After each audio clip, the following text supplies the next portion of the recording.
سورۃ والضحیٰ کی یہ جو آیت ہے نا، وَوَجَدَكَ ضَالًّا فَہَدَىٰ، امام قرطبی نے اسی آیت مقدسہ سے رسول اللہ صلی اللہ علیہ وسلم کے ملاد کو بیان کرتا ہے۔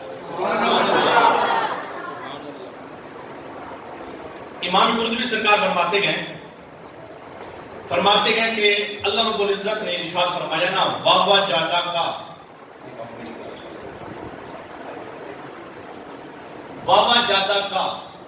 ضَالًّا فَہَدَىٰ۔ امام قرطبی فرماتے ہیں، آپ پلے اسٹور پہ چلے جائیں، نیٹ کھولیں، تفسیر قرطبی ڈاؤن لوڈ کریں اور یہ آیت نکالیں، وَوَجَدَكَ ضَالًّا فَہَدَىٰ سورۃ والضحیٰ کی، اس کے ضمن میں امام قرطبی نے کئی قول کیے، لیکن میں ایک پیج کر کے پھر آگے چلتا ہوں۔ امام قرطبی فرماتے ہیں کہ اللہ رب العزت نے ارشاد فرمایا، وَوَجَدَكَ ضَالًّا فَہَدَىٰ۔ آپ اس کی تشریح کرتے ہیں، فرماتے ہیں رب نے فرمایا وَوَجَدَكَ فَہَدَىٰ ضَالًّا۔ اب آیت غلط نہیں پڑھی، میں اس کی توضیح کر رہا ہوں، تشریح کر رہا ہوں۔ امام قرطبی فرماتے ہیں کہ اللہ نے فرمایا محبوب، آپ سے پہلے کائنات گمراہ تھی، آپ سے پہلے کائنات بھٹکی ہوئی تھی، ہدایت کو بھول چکی تھی۔ اللہ فرماتا ہے محبوب، اگر میں چاہتا بھٹکی ہوئی کائنات کو ہدایت دے سکتا تھا، میں وہ ایک حضور کی وہ جو لڑی ہے نا سرکار کے نسبت والی، اس لڑی کو نکال کر بات کرو، بڑا محتاج ہوتا ہے۔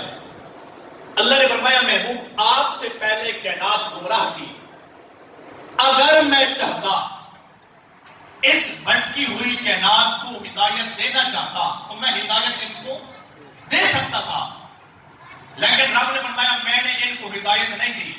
کیوں نہیں دی؟ وَوَجَدَكَ فَہَدَىٰ ضَالًّا، محبوب اگر میں چاہتا تو ان کو ہدایت دے سکتا تھا، لیکن ہدایت نہیں دی۔ کیوں؟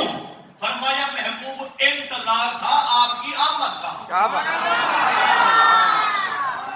سبحان اللہ۔ اب پہلے بندے ساکر تک جائیں سے میں نے سارے پانچ بات ہوگے پولیس والا نہ کریں، کیونکہ مار کا آپ سارے آئے بیٹھے ہیں نبی دے جشن ہے، کہ نبی دا جشن کھتی کھان کے منہ سجا کے تو نہیں ہوگا نا، جشن دا کھل کھلا کی طرح خوش ہوگے پولیس والا نہ کریں۔ اب دیکھئے اللہ نے فرمایا محبوب، میں دوبارہ اس کو جاتا ہوں سب کی، اللہ نے فرمایا اگر میں چاہتا تو ہدایت دے سکتا تھا، اللہ دے سکتا تھا نا، وہ رب ہے، وہ کریم ہے، وہ خالق ہے، جو رب اتنی بڑی کائنات بنا سکتا ہے، 7 آسمان 7 زمین، مشرق مغرب شمال جنوب، فرشتے حیوانات، 18,000 عالم اللہ جب بنا سکتا ہے تو اللہ اس قوم کو ہدایت بھی دے سکتا تھا، لیکن اللہ نے محبوب کی شان کو اجاگر کرنا تھا نا، لوگوں کو بتانا تھا کہ میرا نبی کتنی عظمت والا نبی ہے۔ اللہ نے فرمایا محبوب، اب جملہ آنے والا ہے سن کے بولنا جس کو دل کو لگے، اللہ نے فرمایا محبوب اگر میں چاہتا بھٹکی ہوئی کائنات کو ہدایت دینا چاہتا تو دے سکتا تھا، لیکن ہدایت نہیں دی۔ کیوں؟ فرمایا انتظار تھا آپ کی آمد کا، انتظار تھا آپ کے میلاد کا، انتظار تھا آپ کا۔ اگر میں چاہتا تو ہدایت دے سکتا تھا، لیکن انتظار تھا آپ کا، آپ آئیں گے، آپ کی وجہ سے پوری کائنات کو ہدایت بھی دوں گا، ایمان بھی دوں گا، تاکہ قیامت تک لوگوں کو پتہ چلے جس کو بھی ہدایت اور ایمان کا نور ملا ہے محمد عربی کے صدقے سے ملا۔ نعرہ تکبیر، نعرہ رسالت، نعرہ حیدری، شان مصطفیٰ۔ آج کل دل کھڑیا کہ نہیں کھڑیا؟ سڑے کبھے مارکا دوسرے بولتا تھا چھوٹا لگتا ہے کہ نہیں؟ اب جو بندہ یہ خوشی محسوس کر رہا ہے کہ مجھے ایمان کے حضور کے صدقے سے ملا ہے، ہدایت بھی حضور کے صدقے سے ملے، وہ میرے ساتھ رب کے ساتھ بول رہا ہے۔ فرمایا محبوب انتظار تھا آپ کا۔ اور دیکھیے میں یہاں پہ رکنا نہیں چاہتا، آگے آپ آگے میرے حضور آپ تشریف لائے نا، جب سرکار کی ولادت ہوئی نا، میرا کی جب ولادت ہوئی نا تو مصطفیٰ کریم کی ولادت کے ٹائم کافی ساری دائیاں تھیں. وہاں پر حضرت شفا ایک دائی کون تھی؟ حضرت شفا رضی اللہ تعالی عنہ. سبحان اللہ.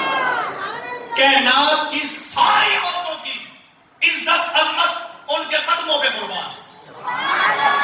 کیونکہ میرے مصطفیٰ کی دائی ہے نا. اب دیکھیں نبی کے غلاموں حضرت شفا کی موقع پر آپ کا جب تشریف لینا کیسی دن تھا. اب جب سرکار کی ولادت ہوئی تو میرے سرکار کے دادا جان آپ کعبے کا طواف کر رہے تھے. آپ نے جو سن رکھا ہے نا میں اس طرف نہیں جاتا. سرکار کے دادا جان حضرت عبد المطلب پاک کعبۃ اللہ کے متولی ہیں, نگہبان ہیں. آپ کعبے کا طواف کر رہے تھے, میرے حضور تشریف لائے, سرکار کی ولادت ہوئی. حضرت شفا چلتی ہے آ کر عرض گزار ہوئی, اے عبد المطلب پاک توجہ ہے, اے کعبہ کے متولی, کعبہ کا نگہبان, اے عبد المطلب پاک کا کیا ہوا؟ کہا آپ کا جو مرحوم بیٹا ہے نا عبداللہ, اللہ نے عبداللہ کو چاند جیسا بیٹا عطا فرمایا. ابھی سرکار پیدا ہوئے تھے, نام نہیں رکھا گیا تھا, لیکن میں نام لے دیتا ہوں سمجھانے کے لیے. اللہ نے محمد عطا کیا ہے. آپ کا جو مرحوم بیٹا ہے نا اللہ نے اس کو چاند جیسا بیٹا عطا کیا. اب دیکھیے نبی کے غلاموں, جب حضرت عبد المطلب پاک آپ نے یہ بات سنی نا, دل تھام کے سننا, جس کے دل کو لگے بولنا میں کرنا کوئی پابندی نہیں ہے. اب دیکھیے سرکار کے دادا جان نے یہ بات سنی نا, آپ بڑے خوش ہوئے. حضرت شفا دائی واپس جانے لگی. جب آپ جا رہی تھی تو حضرت عبد المطلب پاک نے آواز میں گئی, کہا شفا کا کیا ہوا؟ کہا جا رہی ہے, جب میرا بیٹا عبداللہ پیدا ہوا تھا نا اس وقت بھی تو دائی تھی. کیا بات. اب محمد آیا ہے, اب بھی دائی تو ہے. ذرا یہ بتا کہ ان دونوں میں زیادہ پیارا کون سا ہے؟ کیا بات, کیا بات. سبحان اللہ. بجائے ہمارے حضرت شفا بڑی عمر والی, میرے حضور کے والد آئے عبداللہ پاک, یہی دائی تھی. جب آتا ہے تو اور بھی تھی, یہ بھی تھی. اب سوال بڑا عجیب تھا. اب حضرت عبداللہ میرے آقا کے والد ہیں, عبد المطلب کے جناب والا بیٹے ہیں, اور سرکار حضرت عبد المطلب کے پوتے ہیں. آپ نے سوال کیا, اے شفا کا کیا ہوا؟ کہا جب عبداللہ آیا تھا دائی تو تھی, اب محمد آیا ہے, اب دائی تو ہے. سچ سچ بتا, عبداللہ پیارا کہ محمد پیارا؟ کیا بات. واہ واہ واہ. کہا بتا ان دونوں میں پیارا کون سا ہے؟ اب نبی کے غلام توجہ رہے. جب حضرت شفا نے یہ بات سنی نا تو آپ فرمانے لگی, اے عبد المطلب پاک سچی بات کروں؟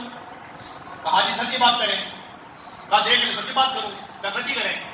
کہا دیکھ لیں عبداللہ آپ کا بیٹا ہے, محمد پوتا ہے, تو میں کہوں عبداللہ پیارا ہے, محمد اتنا پیارا نہیں ہے, تو آپ شاید ناراض ہو جائیں گے. محمد پیارا, عبداللہ اتنا نہیں ہے.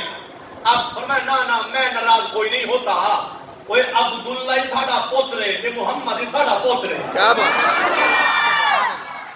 فرمایا عبداللہ بھی بیٹا, محمد بھی بیٹا, میں ناراض نہیں ہوتا, سچی بات کر. اب نبی کے غلاموں, اب آپ کو جتنا نبی سے پیار ہے نا, آپ نبی کی شان سن کے اتنے باتیں بولنا. اب ہوتا کیا ہے, دل تھام کے سننا. میرے آقا کی دائی حضرت شفا فرمانے لگی, تو نے پوچھا عبداللہ پیارا, محمد پیارا, اب دل تھام کے مطلب سننا. کہاں سناؤ؟ کہاں جو عبداللہ تھا نا, عبداللہ تھا